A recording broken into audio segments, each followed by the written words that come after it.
All right, hello everyone. Welcome back for our next tutorial video. So this is going to be over important hormones that we see in the pituitary hypothalamic axis. So we're going to talk about these hormones of importance here. When we're looking at the endocrine system, we have the master regulator of the hypothalamus. The important connections here are going to be between the hypothalamus and the anterior and posterior pituitary glands. From the posterior pituitary gland, we are going to have two hormones that are being released from here. Both of these hormones are actually produced inside of the hypothalamus. So we have production of the hypothalamus, we have ADH, which is antidiuretic hormone, and oxytocin. Both of these are going to be stored in the posterior pituitary gland. Once they are released, then they will go to their target, their effector organs. For the anterior pituitary, we are going to be regulated by 6 different releasing hormones. The hypothalamus is going to make gonadotropin releasing hormone, thyroid releasing hormone, prolactin releasing hormone, also known as PIH if it's inhibitory hormone, and GHRH, which is growth hormone releasing hormone, and then CRH, which is corticotropin releasing hormone. Our gonadotropin releasing hormone is going to release the gonadotropes. And these are luteinizing hormone and follicle stimulating hormone, both of which come from the anterior pituitary. Thyroid releasing hormone is going to stimulate thyroid stimulating hormone from the anterior pituitary. Prolactin releasing hormone is going to stimulate the release of prolactin from the pituitary. Growth hormone releasing hormone, stimulating growth hormone release from the pituitary. Corticotropin releasing hormone, stimulating adrenocorticotropin hormone release from the pituitary gland. So the connection here, the posterior pituitary is connected to the hypothalamus by what we call a neurohypophysis or a neural axonal tract. We have neurosecretory cells that exist in the hypothalamus that are going to create ADH and oxytocin. That's going to be transported down into the posterior pituitary. Once we reach the posterior pituitary, we are going to store our ADH and oxytocin here. Okay, the anterior pituitary is connected by capillaries. So we have the hypothalamic connection with the anterior pituitary through what is called the hypophyseal portal system or the hypophyseal capillaries. So we have no production of hormones in the posterior pituitary, but we do have production of hormone in the anterior pituitary. ADH and prolactin are produced inside of the hypothalamus. We have both of those that come down through the neurohypophyseal portal. The connection between the two is known as the infundibulum, and this is the stalk that exists right here. It has the axon tract for the posterior, and it has the capillary network for the anterior pituitary. All right, so talking about these hormones. Again, the hormones from the anterior pituitary are going to be stimulated by the releasing hormones from the hypothalamus. Those hormones in the anterior pituitary are going to be as such. The adrenocorticotropin, right?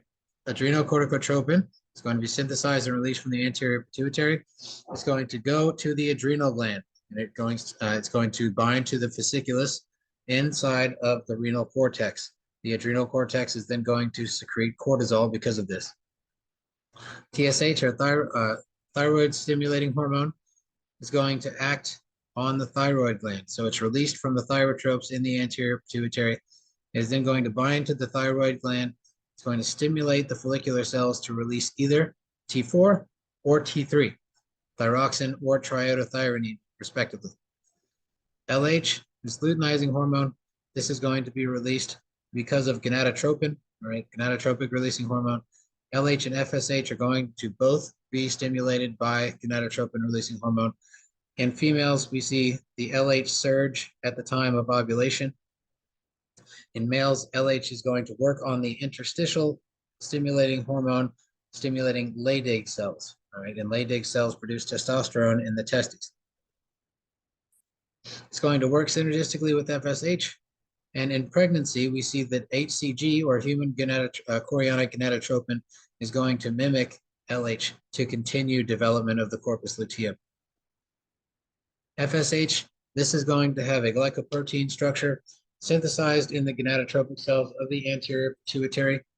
It's going to regulate growth and development, all right, sexual development and maturation. It's going to dictate the growth of secondary sex characteristics and work alongside a luteinizing hormone to develop sexual reproductive characteristics. Prolactin, this is a lutetropic hormone. It is going to be secreted from the anterior pituitary, and it's going to be in response to fetal stimulation, okay?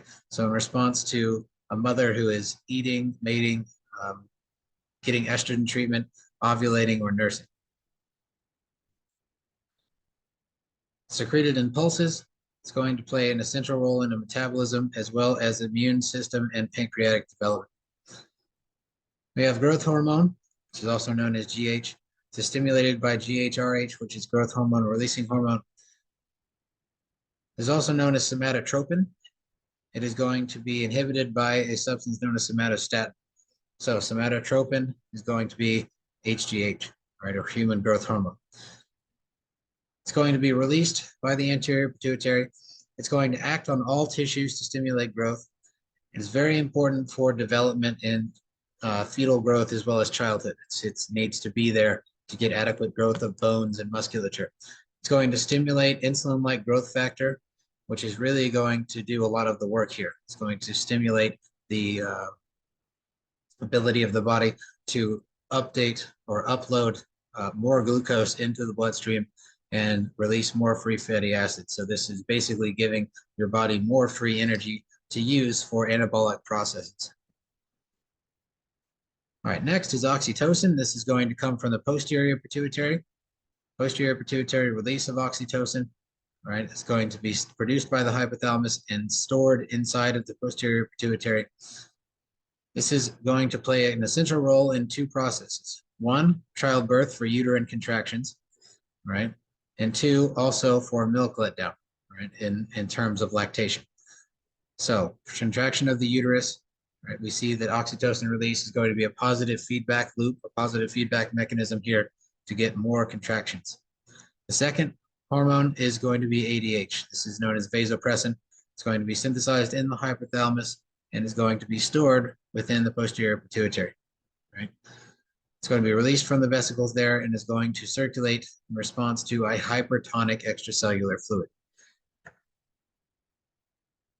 right? So when we get that release because of hypertonic extracellular fluid, it's going to be binding to receptors in the collecting duct of the kidney and opens pores that we know as aquaporins.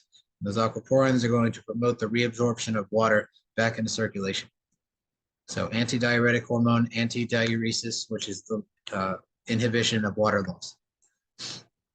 All right, the hypothalamic releasing hormones, these are just going to stimulate the pituitary, okay? So we're regulating the release of pituitary hormones here. Gonadotropin releasing hormone stimulates FSH and LH release. Corticotropin releasing hormone stimulates ACTH, which is adrenocorticotropin hormone. Thyroid releasing hormone or thyrotropin releasing hormone stimulates TSH, which is thyroid stimulating hormone. PRH, prolactin releasing hormone, stimulates prolactin release. Prolactin inhibiting hormone is also known as dopamine, so they are the same structure. Prolactin inhibiting hormone inhibits prolactin release. GHRH, growth hormone releasing hormone, is going to stimulate growth hormone release. Somatostatin is going to be the opposite of somatotropin, which, if we remember, somatotropin was growth hormone. So somatostatin is going to be inhibitory in response to growth hormone. The hypothalamus is going to receive most of its feedback via negative feedback mechanisms. So it can get feedback from a short-term axis from the post-pituitary, or it can get long-term feedback from distal signals in the tissue and the surrounding organs. So in the posterior pituitary, we know that the posterior pituitary is only going to store those two, oxytocin and ADH. It does not synthesize anything. So the hypothalamus is going to regulate the release of those through storage vesicles. Here we have neuroinhibitory cells. Again, we have a neural axonal axis here, and that is going to be what stimulates or inhibits the release of those storage vesicles. All right, so those are the important hormones from the hypothalamus and the pituitary gland. Thank you for listening, and I'll see you at the next video.